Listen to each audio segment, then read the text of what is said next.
Today on the internet, Houghton works on his AK reload, I say mean things, and there's a dog.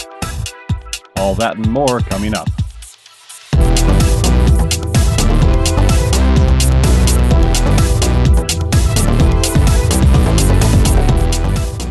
All right, today we have a brand new target for your entertainment. We're going to be shooting it with M193, M855, 5.45x 7N6. What else? Wolff steel case, both 7.62x39 and 223. Yep. And also some 75 grain and 69 grain 223, just to see what the differences are at 200, 150 yards. But brand new target. We're going to go ahead and paint it up so we can actually see it.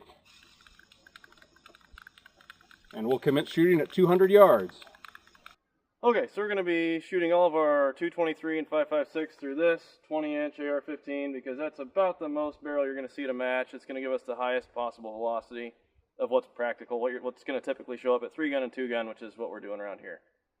We have 7N6, that's 5.45x39 coming out of a 16-inch AR. Steel core. Steel Banned core. by the ATF. Banned because, yeah, it'll kill cops in the streets. Deal with that steel core. And then I have my AK, which is an AK, 7.62x39, 16-ish inch barrel. And while he's shooting, I'll be down here filming the results and giving color commentary. And plus, got to hold the target stand up because it's broken. What are you going to do? Big boy rules. First up, Tula 55 grain, Bimetal.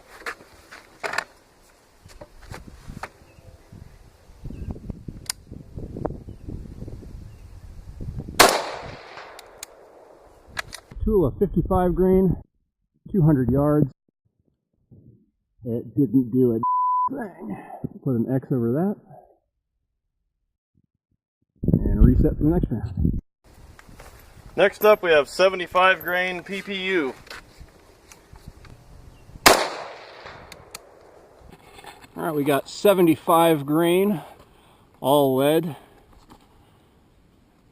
Pretty much the exact same as the Wolff 55 grain. Put an X over that. Next up. Alright, now we have 69 grain PPU.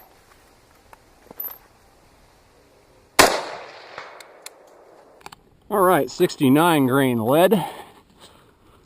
That is really smooth. Next round. This is Wolff Gold 55 grain.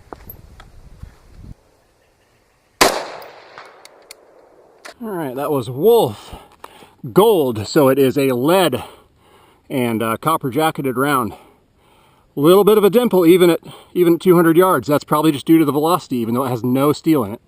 Put an X over that guy. Next round. M193.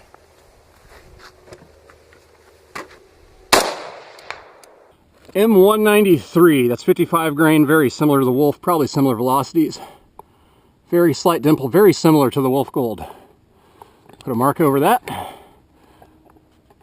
On to the next round. The M855 green tip.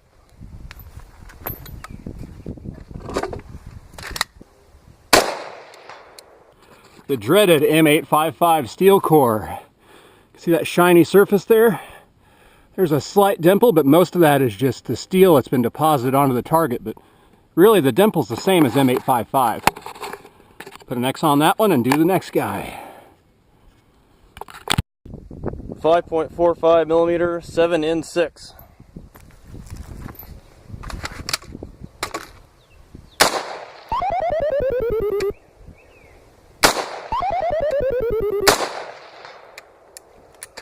Finally. 5.45 7N6 with a mild steel core. And I tell you what, that looks for all the world like one of those 69 grain or 75 grain rounds, except for the little tiny silver mark in the center, but there's basically no dimple there. Next round. 7.62x39 Wolff 123 grain full metal jacket.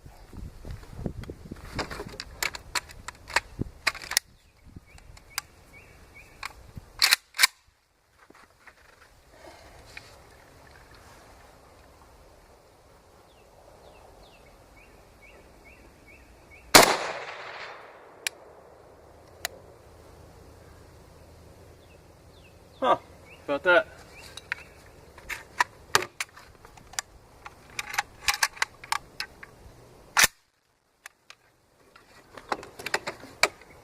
Optics are for the weak.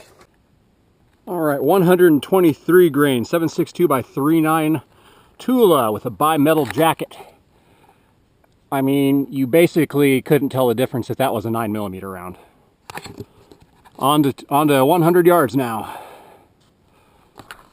All right, starting over, Tula, 55 grain, bimetal.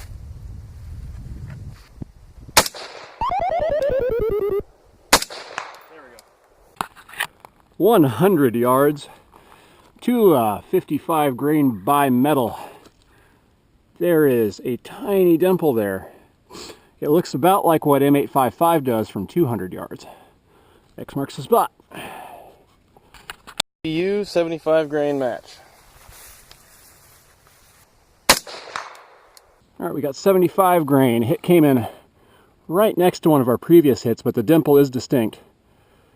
Pretty much an identical dimple to the Tula 55 grain, but that is 75 grain, lead core, no steel jacket, all copper jacket. X over that guy. On to the next one. lieu 69 grain match. Okay, 69 grain at 100 yards. Pretty much identical to the 75 grain, no real difference there. Very, very slight dimple. Mark that guy, on to the next. Gold 55 grain. All right, 55 grain, 223, all lead with a copper jacket. But you can see there's a pretty decent dimple there at 100 yards. The reason for that is out of a 20-inch gun, you're easily going over 3,100 feet per second at the target. So we'll put a mark over that guy. Next. M193. All right, M193, or so-called, it's a 55 grain 5.56 anyway. And that dimple is significantly smaller than the Wolff 223, so-called 55 grain. But fast rounds do a lot of damage. That's the second biggest dimple on here. X marks the spot. All right, green tip. All right, M855. Pretty big dimple. Really about the same, if a little bit bigger. This up here was the Wolff Gold 223. That M855, I tell you what, not too impressive. But I don't think I'd want to shoot it at 50 yards, so we probably won't do that. 5.45x 7N6.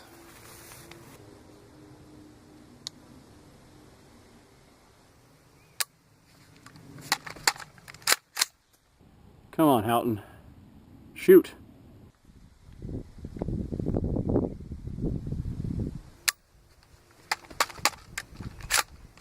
For f***'s sake, what is taking him so long? Is he f***ing doing yoga? Eventually, later that same day.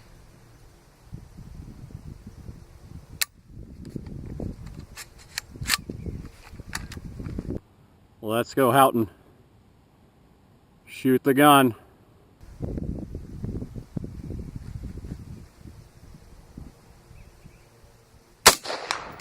There we go. Bad primers. Clear! Finally. Didn't really think that I was actually holding that target, did you? Nope. On the other side of the berm.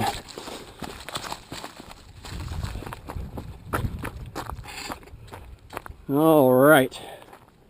Let's find that right there.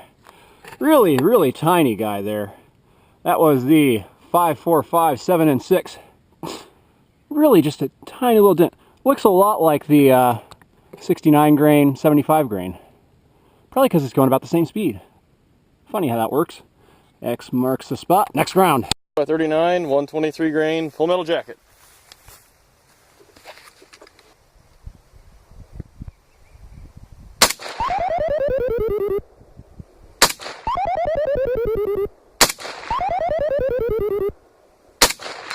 There we go.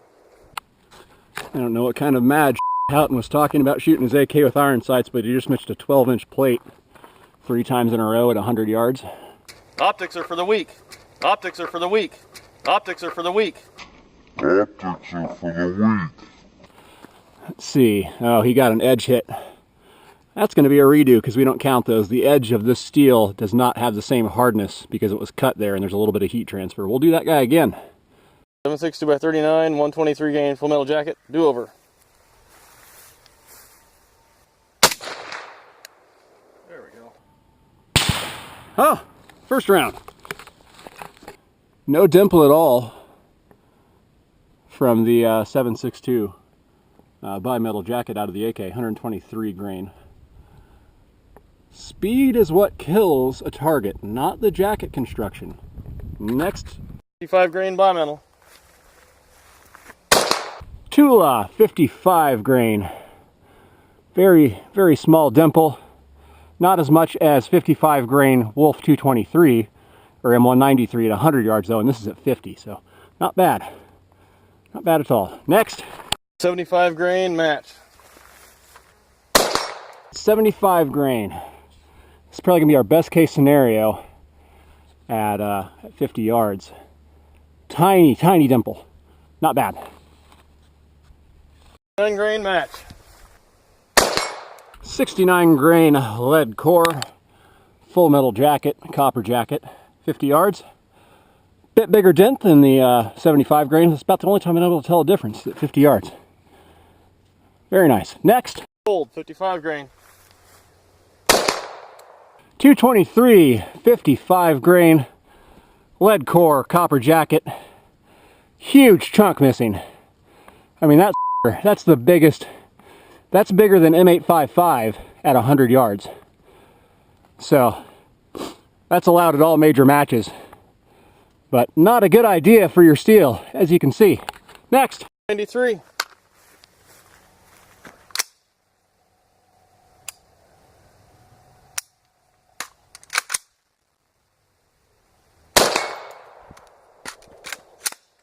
Works better when you load it. 5.56 M193. Big old dent right there, but again, it's not quite as big as the Wolff 223 Gold. So I think our 5.56 doesn't rate. But that Wolff Gold is legit. That's probably 5.56 spec the Wolff Gold is. Next. 5.45 7N6. Oh, I missed. There we go. 5.45 7N6. Banned by the ATF because it's armor piercing. So dangerous, but did about the same amount of damage as a 69 grain. What the f***? ATF. 39, 123 grain full metal jacket. Wolff.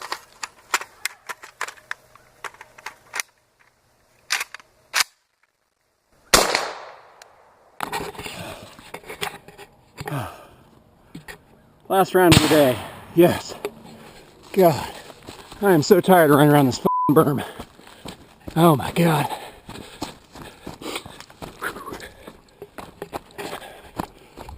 All right.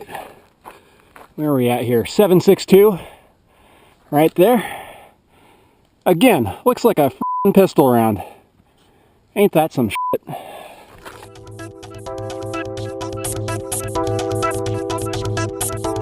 So what did we learn today? I think we forgot because we just had to bolt out of there and go see Guardians of the Galaxy 2. Yeah. And we sat through a half-hour previews, 2 hours of a movie, and then a half hour of a drawn-out conclusion and end credits. Yep. Totally agree. I think we learned pretty much what we already knew, which is that the speed of the bullet is what counts and not what it's made of, with the exception of M855. But pretty much. Yeah. So specs for the ammo we shot, Tula 55 grain was 2,900 feet per second. PPU match 75 grain, 2,800. PPU match 69 grain, also 2,800. Wolff Gold, various sources differ, but it's around 3,200. M193 is around 3,200. M855 is around 3,100. 7N6, the 5.45 ammo that has a mild steel core, is 2,900. 762x39 is 2,400. So the jacket construction didn't really matter. The Tula 55 grain was moving at about the same rate, or a little faster than the 75 grain, the 69 grain ammo that we shot, and it looked identical. in every single test. I know you weren't down there observing the impacts with me, but you saw the results at the end. The M855 at 100 yards took probably the same size gouge out of the target that Wolff Gold did at 50 yards. And the 855 and 100 is the one actually. That's the one I asked you about. I saw a dirt splash. Yeah. What looked to me like behind the target. I thought that one went through. But it turns out probably the penetrator just stuck together and hit underneath, and that's why I saw a splash behind it. To be clear, to our knowledge, the difference between the steel core of M855 and 7N6, aside from the 200 feet per second difference in speed, the M855 has a carbon steel steel core. It's not hardened, but it is also not the lightest or the softest steel you could have. The 7N6 core is just mild steel. The results on that kind of speak for themselves because the 7N6 just looked for all the world, despite the ATF classifying it as armor-penetrating ammo, just like the weakest ammo we had out there, which is the 75 grain and 69 grain match ammo. Pretty crazy. And the other thing, all of the steel jacketed ammo, you couldn't even tell. It had no discernible effect on our steel targets. One thing that really kind of surprised me and pissed me off a little bit, I bought a whole bunch of 7N6. Like I have 9,000 rounds of 7N6, and I bought it, and I'm like, I'm going to use this to train with. Then I started shooting more 3-gun and realized you got to shoot steel targets. And everything I heard said you can't shoot 7N6 at steel targets. Bullshit. I could have shot all that ammo at steel targets and never wore out a target, even at 50 yards. It's crazy. And the Wolff 7.62x39, it even sounded different. It's a different. I don't know if it transferred on video or not, but it was like this big hollow. It sounded like a pistol. It sounded like a pistol in steel. It sounded different downrange too. Yeah, and you're saying it looked like a pistol splash on the steel. Not only that, but downrange when the real not the real rifles, when the 223s were hitting on the target, the sound of the impact was a lot louder than the sound of the crack. I hardly tell the difference between hits and misses with the 7.62x39. I could just barely hit a tank, and there were lots of misses. No, I think there was one. I think I had one makeup with my. I don't know. We'll have to revisit the video. But yeah, it's crazy how much difference there is. You can't treat 7.62x39 like it's a 223 when you're considering what it's going to do downrange.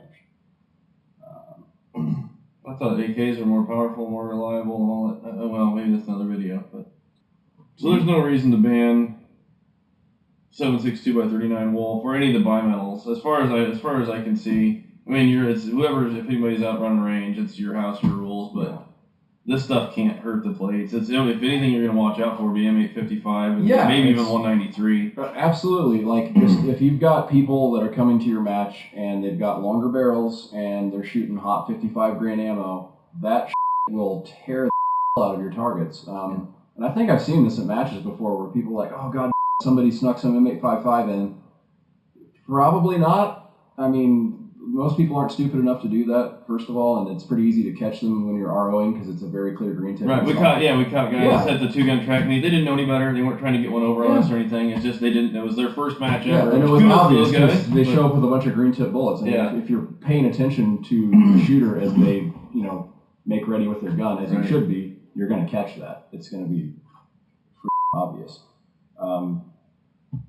So we did another test off video like several months back where we shot Wolff Gold out of my 17.7-inch gun at 50 yards and your 20-inch gun at 50 yards. So we already knew that Wolff Gold was going to put a big divot in that target at 50 yards. That was not a surprise. But out of my 17-inch gun, the divot looked probably more like, I don't know, maybe not quite as insignificant as the divots from, what was the next hottest thing? Gosh, probably the 75 and 69 grain, maybe the Tula. They're all about the same. Yeah. So it looked about like that. So the barrel length absolutely matters. If you don't have a 20-inch barrel, that's going to help you. In fact, if you have a 16-inch barrel, I would say pretty much any of this stuff at 50 yards. None of it's really going to be a problem. Yeah, with maybe M855, maybe not. Yeah. Really, you shouldn't probably shoot that anyway because, like we talked about, I think we saw the penetrator bounce. I'm pretty sure that the steel core of 7N6 just disintegrates and the M855 might bounce off, so that could be a safety hazard there. Going back to the steel jacket and stuff and why it's banned, the one thing that I read online, because I knew that the Tula wasn't going to do to the targets, but the one thing that I have read online is that some people ban it in their matches because the steel jackets will throw sparks.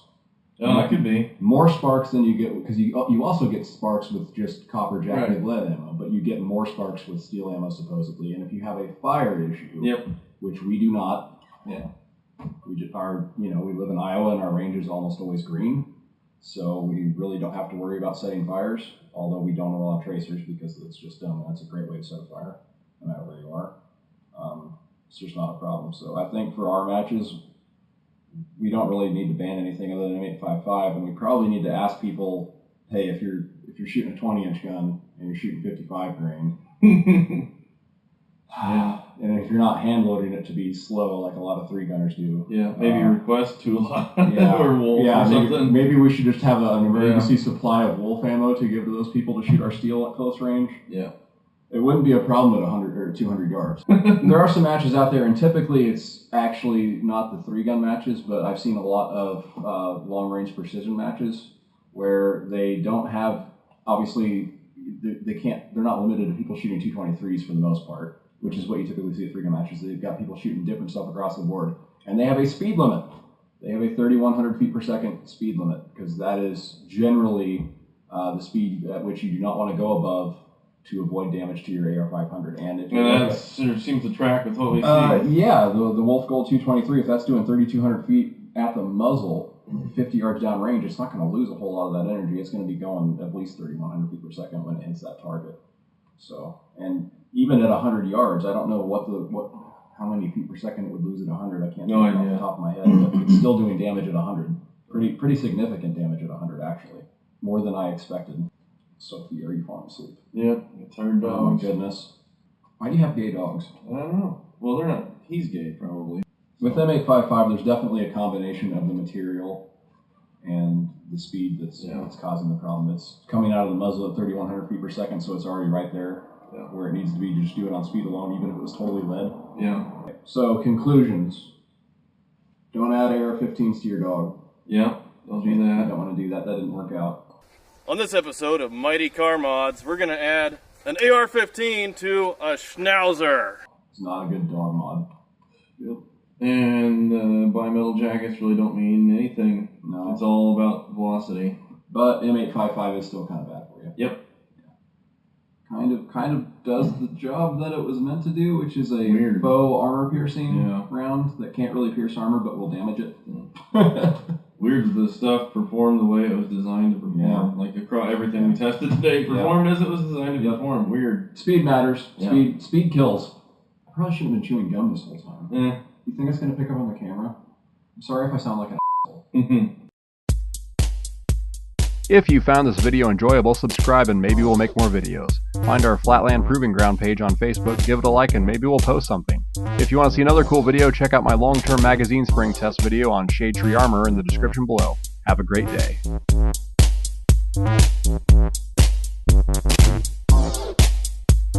Optics are for the weak.